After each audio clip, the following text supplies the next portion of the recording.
The halls of Westlake High School buzzed with activity as students rushed to their lockers between classes. Among them walked Jasmine Williams, her dark eyes focused on the floor ahead of her, shoulders slightly hunched as if trying to take up as little space as possible.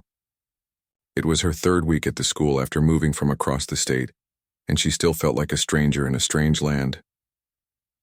Jasmine slipped into her seat at the back of Mr. Chen's chemistry class, just as the bell rang. She pulled out her notebook, already filled with detailed notes despite being new. School was her priority. It had to be. Her mom had uprooted their lives for a better job opportunity, and Jasmine was determined not to let the move derail her plans for college. "I heard we're getting a new lab partner assignment today," whispered the girl next to her, Tanya, one of the few people who had made an effort to speak to Jasmine since her arrival. Jasmine nodded, offering a small smile. "Thanks for the heads up." True to Tanya's information, Mr. Chen announced new lab partnerships midway through class. Jasmine Williams and Pete Donovan, he called out among other pairings. Jasmine glanced across the room, spotting a lanky boy with sandy hair who looked equally uncomfortable with the arrangement. As they reluctantly moved to sit together, Pete gave her a quick nod. "So you're new here, right?" Pete asked, his voice barely audible over the classroom chatter. "Yeah, moved here last month," Jasmine replied, keeping her tone neutral. She had learned from experience that giving away too much information too quickly could make you vulnerable. "Cool. I'm not great at chemistry, just warning you," Pete admitted with surprising honesty. Jasmine couldn't help but smile slightly. "I'm pretty good at it. Maybe we'll balance each other out." Their conversation was cut short as Mr. Chen handed out the lab instructions, but Jasmine felt a tiny knot in her stomach loosen. Maybe making a few friends here wouldn't be impossible after all. The rest of the morning passed uneventfully, with Jasmine moving through her classes like a shadow, present, but barely noticed. It wasn't until lunch period that the peaceful bubble she had maintained burst unexpectedly. Jasmine had just sat down at an empty table unwrapping her sandwich when a group of seniors claimed the table next to hers. They were loud, taking up space physically and socially in a way that made Jasmine instinctively tense up.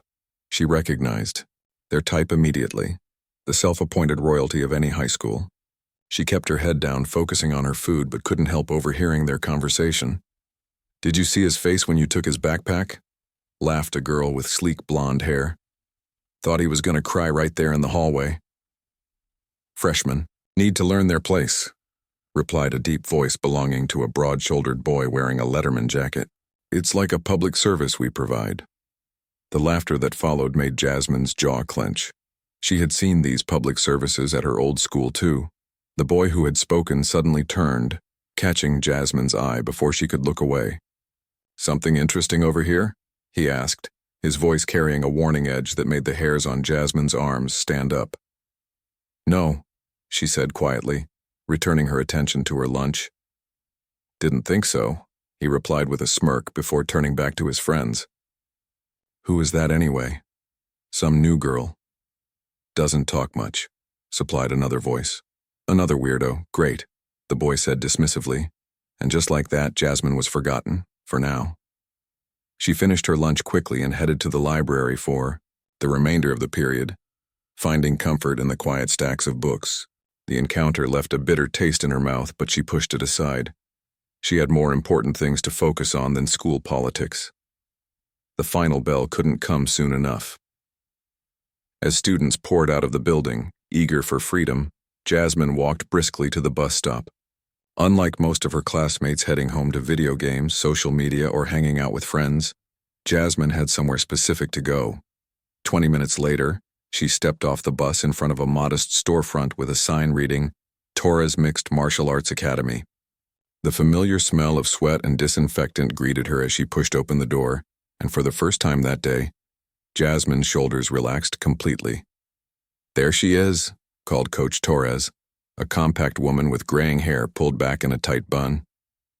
"Thought you might skip today after your message about the new school schedule." Jasmine shook her head, already heading to the locker room to change. "No way. I need this today more than ever." Coach Torres had been training Jasmine since she was 9 years old when her father, himself a former amateur fighter, had first brought her in. What had started as self-defense lessons for a shy child had evolved into serious training as Jasmine showed not just aptitude, but genuine passion for the sport. In the locker room, Jasmine changed quickly into her workout clothes, catching a glimpse of herself in the mirror. The girl who stared back at her looked nothing like the invisible student who had navigated Westlake's hallways earlier. Here, her posture was straight, her gaze direct. Here, she knew exactly who she was and what she was capable of. When she emerged, a few other students were warming up on the mats. Some were adults who came after work, others teenagers like her. They nodded in greeting, familiar with the quiet girl who rarely spoke, but trained with an intensity that commanded respect. "Partner up for drills," Coach Torres called out after their warm-up. "Jasmine, you're with Lee today." Lee was a college student, taller and heavier than Jasmine, with quick reflexes that made him a challenging partner. As they moved through a series of takedowns and submissions, Jasmine felt her mind clear completely. There was no room for worry about fitting in at a new school when you were focused on the precise placement of your feet, the angle of your hips, the timing of your weight transfer. "You're getting better at hiding your setups," Lee commented after. Jasmine successfully executed a sweep that left him on his back. "Didn't see that one coming at all." Jasmine offered a rare grin. "That's the whole point, isn't it? After drilling came sparring and then conditioning." By the time the 2-hour session ended, Jasmine was pleasantly exhausted, her muscles humming with the familiar burn of a good workout. As she was gathering her things to leave, Coach Torres approached her. "Everything okay with the move? Getting settled at the new school?" she asked, her tone casual but her eyes sharp and observant. Jasmine shrugged. "It's fine, same as any school, I guess." Coach Torres studied her face. "You know, most people who train as hard as you do can't help but carry that confidence with them everywhere. But you seem to pack it away when you leave here." The observation hit closer to home than Jasmine was comfortable with. "It's easier that way," she replied after a moment. "Flying under the radar." "Maybe," Coach Torres acknowledged. "But remember what I always tell the beginners. Training isn't just about what you do in the gym. It changes how you move through the world." Jasmine nodded, though she wasn't entirely convinced. The techniques she practiced here were for the ring, for competition, not for real life. She had never once considered using her training outside of this controlled environment. "There's a local tournament coming up next month," Coach Torres continued, changing the subject. "Think about competing. You're ready." The idea sent a flutter of both excitement and anxiety through Jasmine's chest. "I'll think about it," she promised. On the bus ride home, Jasmine found herself replaying Coach Torres's words. It was true that she became a different person on the mats, focused, confident, strong. Why was it so hard to bring even a fraction of that self to school? As she walked the last few blocks to her apartment building, Jasmine made a small resolution.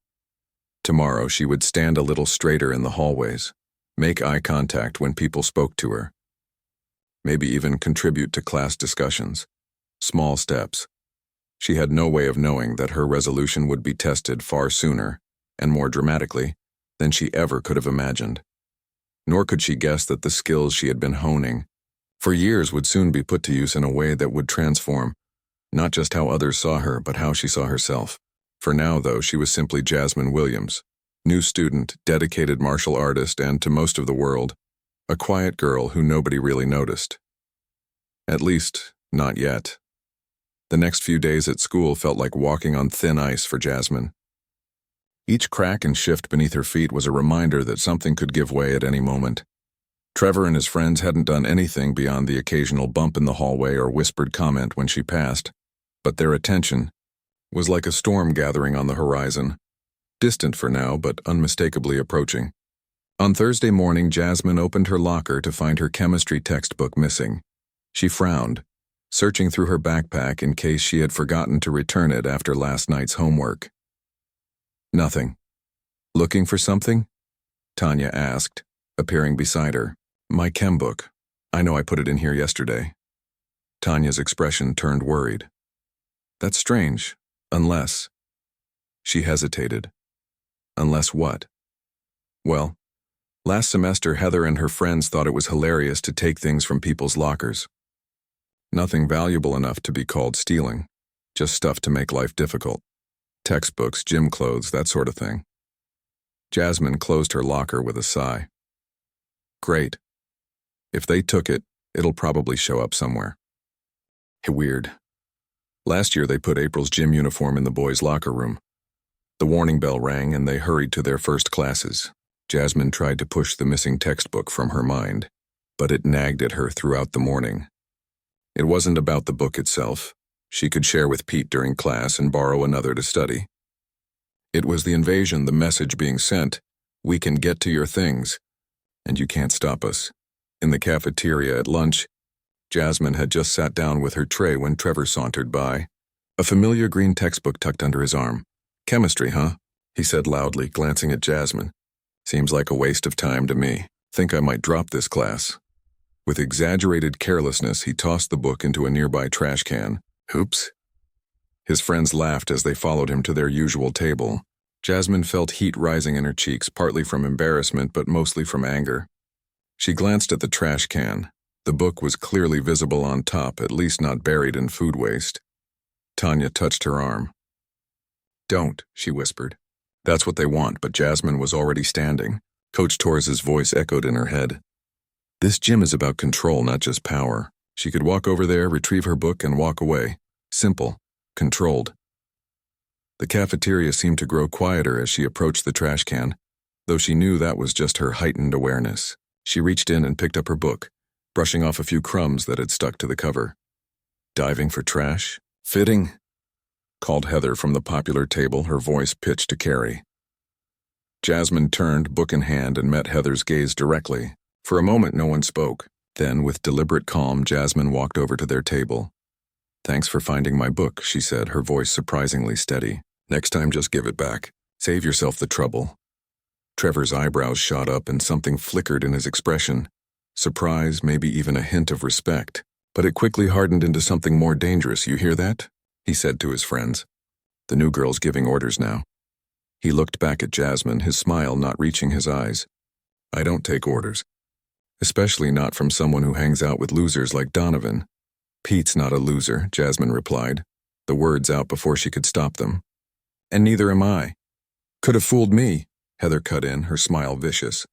Aren't you the girl who jumps every time someone looks at you? Who hides in the library instead of eating lunch? Who never raises her hand in class even though everyone knows you're some kind of brainiac? Jasmine clutched her book tighter. I don't hide. I just don't need attention.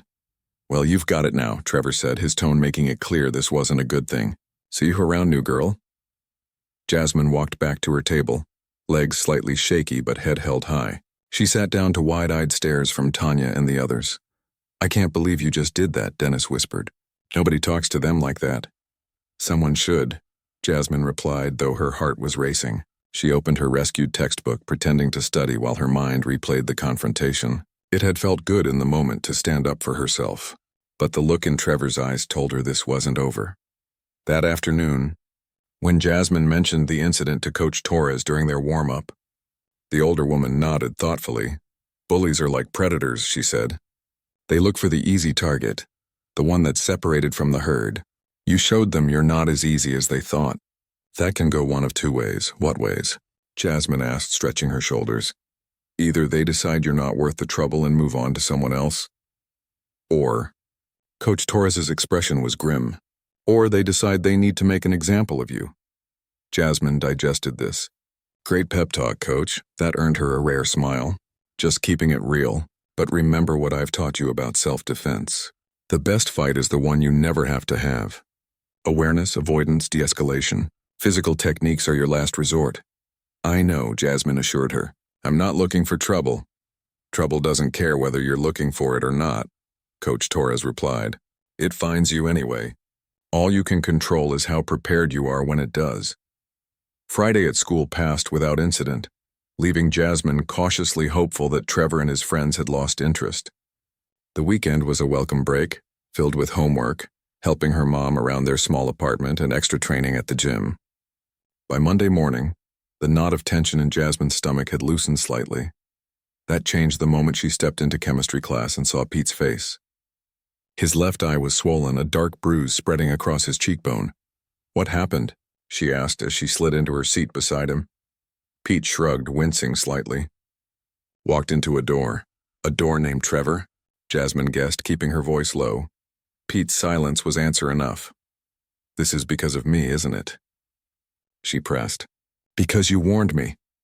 "It's not because of you," Pete said firmly. "Trevor and I have history, like I told you. This would have happened eventually." Jasmine didn't believe him, but Mr. Chen had started the lesson, so she reluctantly turned her attention to the board. Throughout class, though, her eyes kept drifting to Pete's injured face and guilt settled heavy in her chest. After class, she caught up with him in the hallway. "I'm sorry," she said. "If I hadn't confronted them in the cafeteria—" "Stop," Pete interrupted. "This isn't your fault. Trevor's been after me since middle school. I'm glad someone finally stood up to him, even if it did make him mad. But your eye will heal," Pete finished for her. "Look, just be careful, okay? Trevor doesn't like being challenged. He's probably not done with either of us." Jasmine nodded slowly.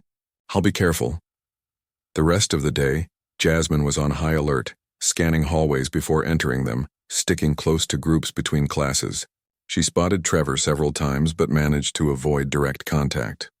By the time the final bell rang, she was exhausted from the constant vigilance but relieved to have made it through the day without incident. That relief was short-lived. As Jasmine left the school building, heading for her usual bus stop, she spotted Trevor and 3 of his friends lounging near the school gates.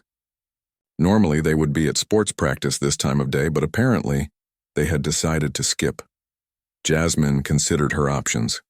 She could go back inside and wait them out, but there was no guarantee they would leave anytime soon. She could take a different route to the bus stop, but that would mean cutting across the practice fields, which were largely deserted this time of day. In the end, she decided to simply walk past them. They were on school grounds in plain view of anyone looking out the windows. Surely they wouldn't try anything here. Head up, eyes forward, Jasmine started walking. Her pace deliberate, not rushing, which would show fear, but not dawdling either. She had almost made it past when Trevor's voice stopped her. "Hey, new girl, got a minute?" Jasmine kept walking, pretending not to hear. "I'm talking to you," Trevor called, his tone hardening. Footsteps sounded behind her, and suddenly he was in front of her, blocking her path. His friends formed a loose circle around them. "What do you want, Trevor?" Jasmine asked, fighting to keep her voice even. "Just a friendly chat," he said, though nothing about his expression suggested friendliness. "About respect. See, at Westlake there's a certain order to things. People like me at the top. People like you and Donovan at the bottom. When you forget that order, things get messy." "I haven't forgotten anything," Jasmine replied. "I just don't care about your order." Trevor's fake smile disappeared. "That's your first problem. Here's a lesson." He nodded to someone behind her. Before Jasmine could turn, strong arms wrapped around her from behind, pinning her own arms to her sides. She instinctively twisted, trying to break free, but whoever held her was much stronger. "Let go of me," she demanded, her voice rising. "Or what?" Trevor laughed. "You'll run to a teacher? Tell your mommy?" "Nobody cares about the new girl, Jasmine. Nobody's coming to help you." Fear flared in Jasmine's chest, followed immediately by a surge of anger. She had spent years being invisible, years trying not to make waves, years pretending to be less than she was. And for what? To still end up here, being manhandled by someone who thought his status gave him the right to intimidate her?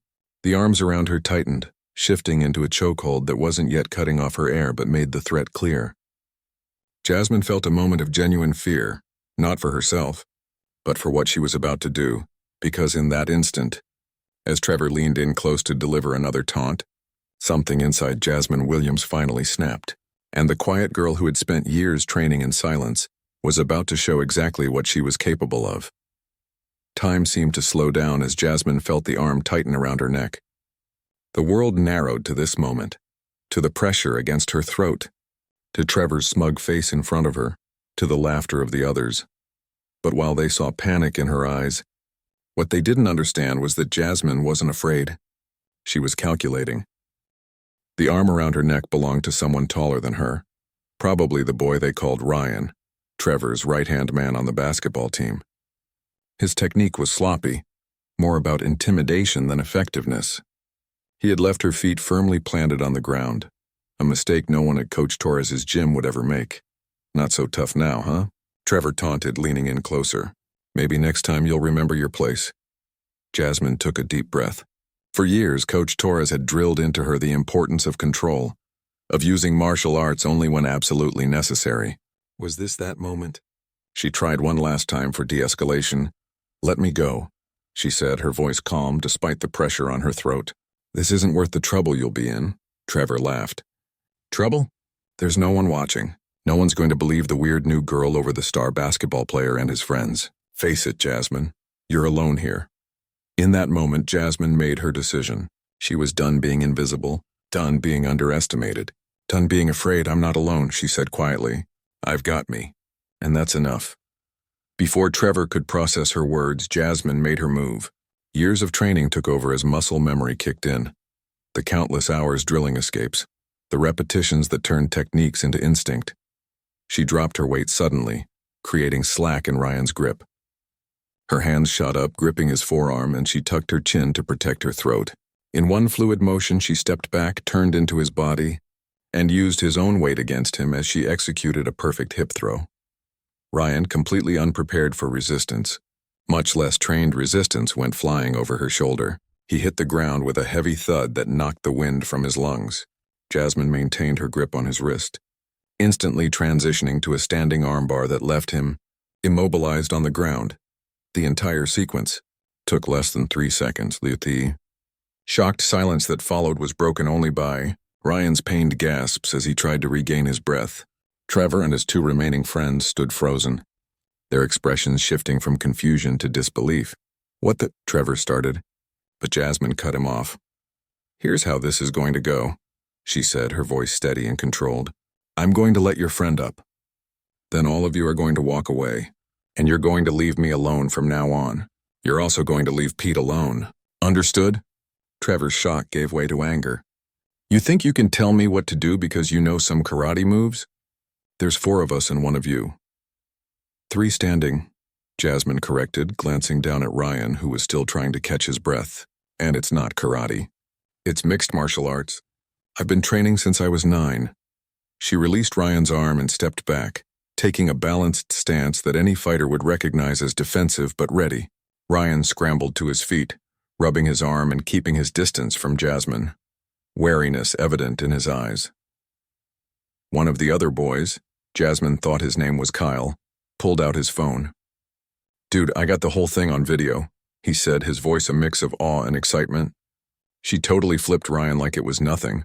Trevor glared at Kyle. "Put that away. This isn't over." He turned back to Jasmine, taking a step toward her. Jasmine didn't back up. "It can be," she said. "Right now. Or it can get worse. Your choice." Something in her tone, the absolute certainty in it, made Trevor hesitate. His eyes narrowed as he reassessed the girl in front of him. The quiet head-down new student was gone, replaced by someone who stood with the confident posture of an athlete, someone whose eyes held no fear. "You got lucky," Trevor finally said, though his voice lacked conviction. "Then come try your luck," Jasmine replied evenly. For a long moment, no one moved. Then Ryan tugged at Trevor's sleeve. "Let's just go, man. Coach will kill us if we miss practice again." Trevor's jaw clenched, but he took a step back. "This isn't over," he repeated, but the threat sounded hollow. "Yes, it is," Jasmine said firmly. "Leave me alone. Leave my friends alone, or next time I won't be so gentle." She maintained her stance as they backed away, not relaxing until they had rounded the corner of the school building and disappeared from sight. Only then did she let out the breath she'd been holding, her hands shaking slightly as adrenaline continued to course through her system. A slow clapping sound made her whirl around. Pete stood a few yards away, his bruised face wearing an expression of utter amazement. "That," he said, "was the most incredible thing I've ever seen." Jasmine felt her cheeks warm. "You saw? I was coming to find you. Wanted to make sure you got home okay." Pete walked closer, still staring at her with newfound respect. "Where did you learn to do that?" "I told you I train at a gym. Mixed martial arts, yeah, but—" Pete shook his head. "There's training and then there's whatever that was." "You took down Ryan Phillips like he was a practice dummy." Jasmine shrugged, suddenly self-conscious. The line she had always kept between her school life and her training had just been irrevocably crossed. I've been doing it a long time. Well, thank God for that, Pete said with feeling. Are you okay? He had you in a chokehold. A bad one, Jasmine replied with a small smile. His technique was terrible. Pete laughed, then winced as it pulled at his bruised face. So what happens now? Jasmine's smile faded. I don't know. Depends on what they do with that video. We should probably get out of here before they come back with reinforcements or something, Pete suggested, glancing nervously in the direction Trevor and his friends had gone. Jasmine nodded, and they headed toward the bus stop together. As they walked, Jasmine pulled out her phone and called Coach Torres. The call went to voicemail, but she left a brief message. Hey Coach, it's Jasmine. Something happened at school today. I had to use what you taught me.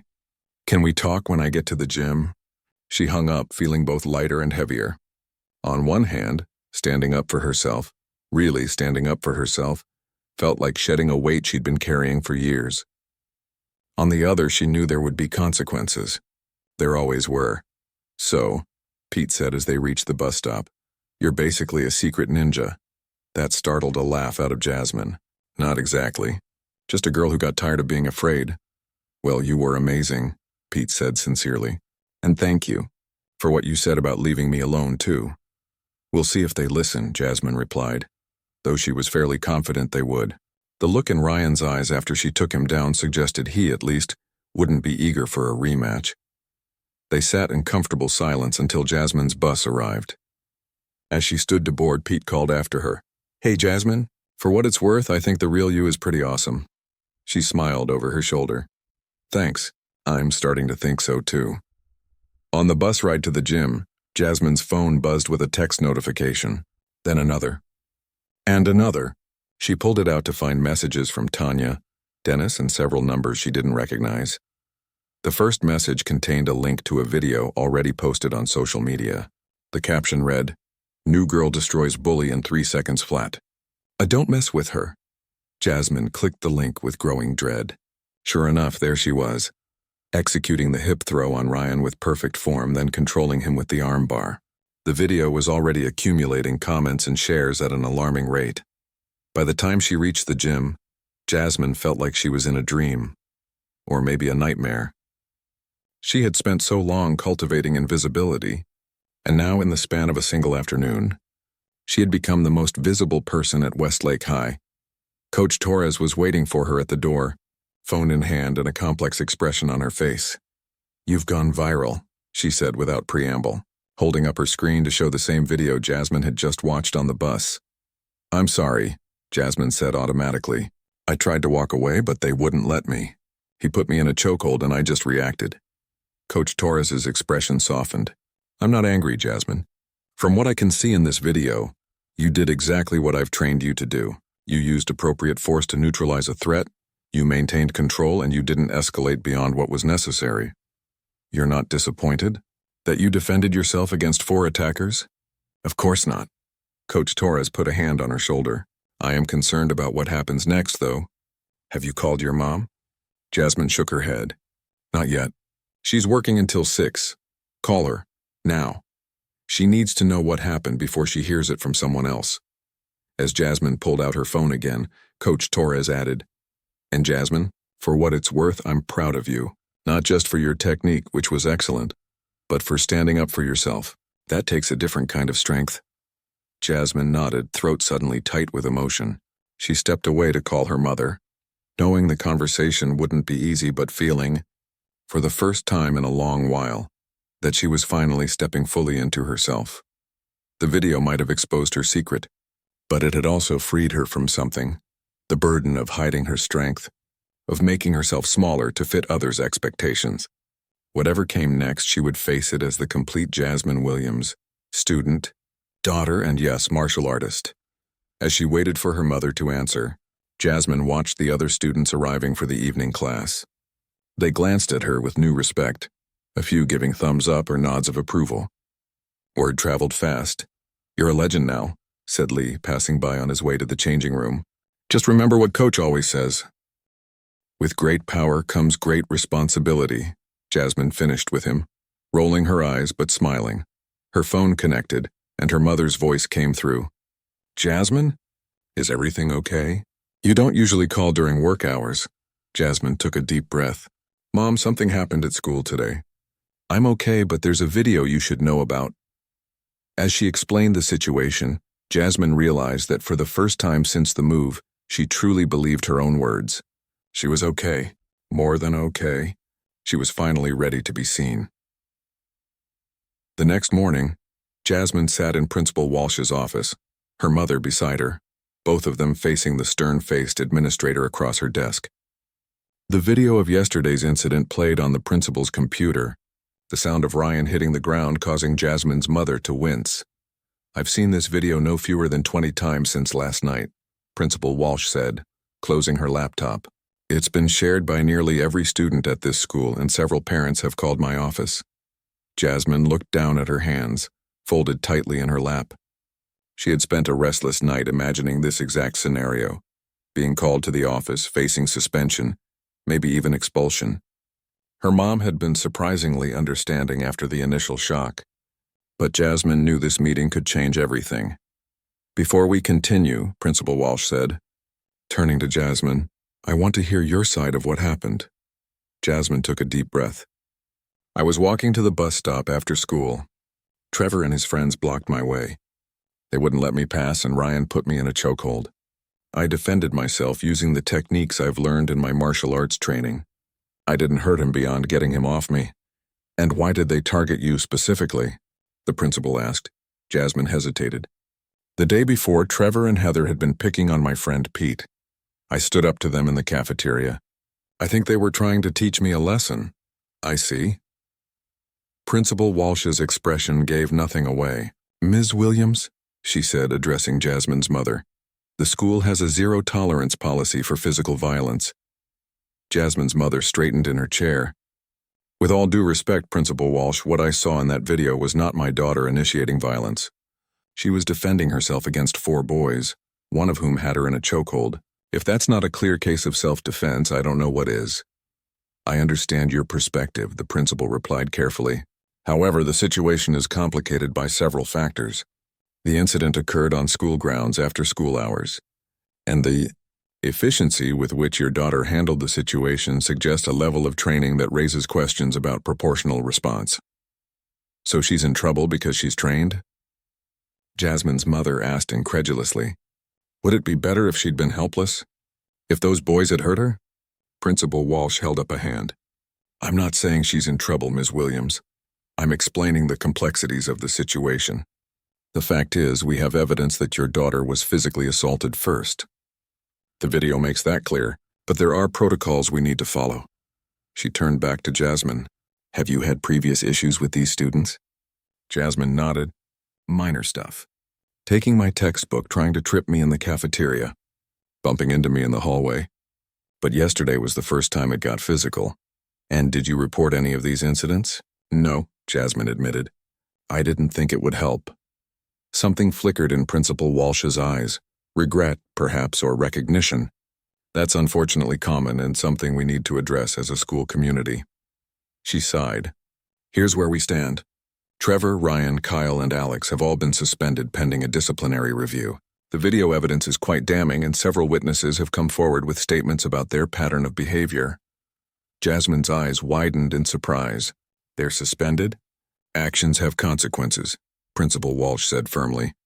Regardless of the outcome of this meeting, those 4 young men made choices that violated our code of conduct in very serious ways. Relief washed over Jasmine, quickly followed by confusion. So, am I in trouble? Principal Walsh studied her for a moment. Technically, any physical altercation on school grounds can result in disciplinary action regardless of who started it. However, given the clear evidence of self-defense, I'm inclined to take a more nuanced approach. She leaned forward slightly. Instead of suspension, I'm proposing an alternative. We have a growing problem with bullying at this school, that much is obvious. We also have a student with a set of skills that might be valuable to her peers. Jasmine, would you be willing to help start an after-school program focused on self-defense and conflict resolution? Jasmine blinked, sure she had misheard. You want me to teach other students? With proper adult supervision, of course, Principal Walsh clarified. Coach Davis from the Physical Education Department has expressed interest in overseeing such a program. but he lacks specialized training in martial arts. Your coach from the gym would also be welcome to participate. Jasmine looked at her mother, who seemed as surprised as she felt. This wouldn't be just about physical techniques, the principal continued, but also about when to use them, how to de-escalate conflicts, how to recognize potentially dangerous situations. The kind of judgment you demonstrated yesterday, in fact, using only enough force to neutralize the threat, then offering a peaceful resolution. I don't know what to say, Jasmine admitted. Say yes, her mother encouraged quietly. This is a chance to turn something negative into something positive. Jasmine considered the proposal. She had never thought of herself as a teacher or a leader. She had spent so long trying not to be noticed. But maybe that was the problem, not just for her, but for others who felt powerless against bullies like Trevor. Okay, she said finally. I'll do it. Principal Walsh nodded with satisfaction. Excellent. We'll work out the details in the coming days. She stood, extending her hand first to Jasmine's mother, then to Jasmine herself. Thank you both for coming in. Jasmine, I expect you in class today. There will be plenty of eyes on you. I'm afraid, but I trust you can handle the attention. Outside the principal's office, Jasmine and her mother paused in the empty hallway. You okay with all this? Her mother asked. It's a lot of responsibility. Jasmine thought about it. Yeah, I think I am. It's kind of scary, but also, I don't know, right? Her mother pulled her into a hug. I'm proud of you, you know that? Not just for defending yourself, but for how you did it. You showed restraint. That's the mark of true strength. The bell rang, signaling the start of classes. Jasmine's mother released her with a small smile. Go on, face the music. I've got a feeling you'll be just fine. As her mother left, Jasmine took a deep breath and headed to her first class. The hallways were already filling with students, and she felt their eyes following her as she passed. But for once, she didn't hunch her shoulders or lower her gaze. She walked tall, meeting the curious looks directly. Outside her English classroom, Tanya was waiting for her. Oh my God, you're here, she exclaimed, pulling Jasmine into an enthusiastic hug. We all thought you'd be suspended for sure. The whole school is talking about you. So I've heard, Jasmine said dryly. Are you okay? Tanya asked, suddenly serious. That looked scary. What happened with Ryan? I'm fine, Jasmine assured her. Better than fine, actually. And surprisingly, it was true. Throughout the morning, Jasmine received a mixture of reactions from her classmates. Some stared openly, others whispered as she passed. A few gave her thumbs-ups or nods of approval. One freshman girl approached her between classes to ask if the video was real, if she had actually flipped a boy twice her size. It's real, Jasmine confirmed. I've been training for years. Could you teach me how to do that? The girl asked, eyes wide with admiration. Jasmine smiled. Actually, there might be a program starting soon. Keep an eye out for announcements. By lunchtime, the whispers had evolved into direct questions. Jasmine found herself at the center of a larger-than-usual group at their lunch table, explaining the basics of mixed martial arts to an attentive audience. So you compete in everything? Dennis asked, clearly impressed. Sometimes, Jasmine admitted. I've done a few tournaments. Won them too, I bet, Pete added with a grin. His bruised eye looked even worse today, but his spirits seemed higher. Jasmine shrugged modestly. A few. As lunch was ending, an unexpected figure approached their table. Heather stood awkwardly at the edge of the group, her usual confidence noticeably diminished. The table fell silent as everyone noticed her presence. Jasmine looked up, meeting her gaze steadily. Can I talk to you? Heather asked. Alone? Jasmine considered refusing, but something in the other girl's expression, vulnerability perhaps, made her nod. Sure. They stepped away from the table, finding a relatively quiet corner of the cafeteria. I wanted to say I'm sorry, Heather said, the words coming out in a rush. For the stuff with your textbook and trying to trip you. It was mean and stupid. Jasmine studied her, surprised by the seemingly genuine remorse. Why the sudden change of heart? Heather glanced down. After I saw that video. I don't know. It made me think. Trevor and them, they're suspended now, maybe expelled. And for what? Because they couldn't leave someone alone? She looked up again. Plus my little sister's in 9th grade. She gets picked on sometimes. She showed me the video and asked if I could learn to do what you did. What did you tell her? Jasmine asked. That I'd find out, Heather replied. So, is it hard to learn? What you did? The question took Jasmine by surprise. It takes practice. A lot of practice. But anyone can learn the basics, Heather nodded thoughtfully. Principal Walsh mentioned something about a self-defense program. Is that for real? Apparently, Jasmine said. I just found out this morning. Would it be open to anyone? Even people who've been, jerks? Jasmine supplied with a raised eyebrow. Heather had the grace to look embarrassed. Yeah, Jasmine considered the question. Her instinct was to say no, to keep Heather and anyone associated with Trevor as far away as possible. But wasn't that the opposite of what such a program should stand for? It would be open to anyone willing to take it seriously, she said finally.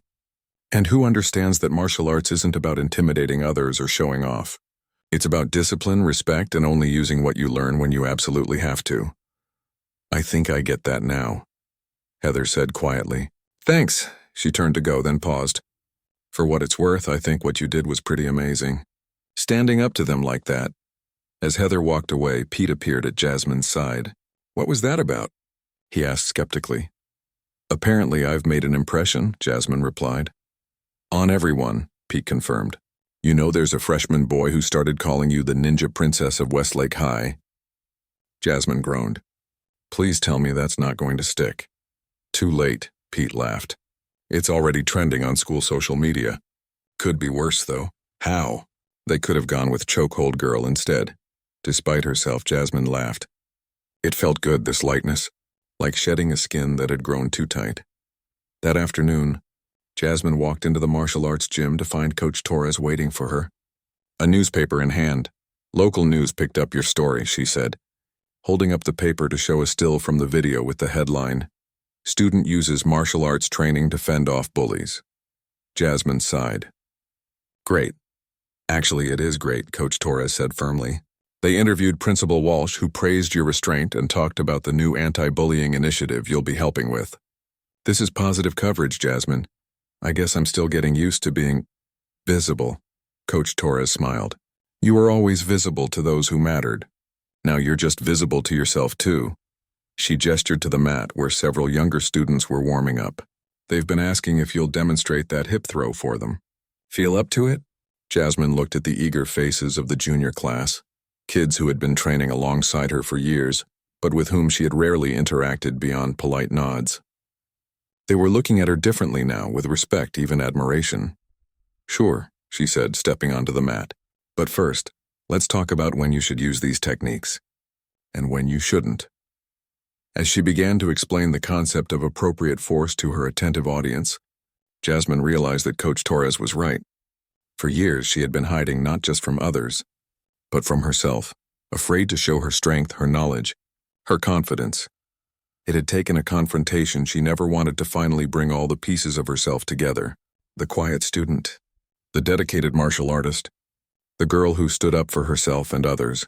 For the first time since moving to Westlake, Jasmine Williams felt completely whole.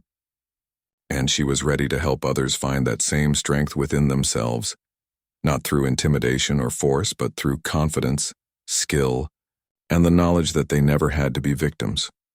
The chokehold that had been meant to put her in her place had instead set her free. And that was a lesson worth sharing.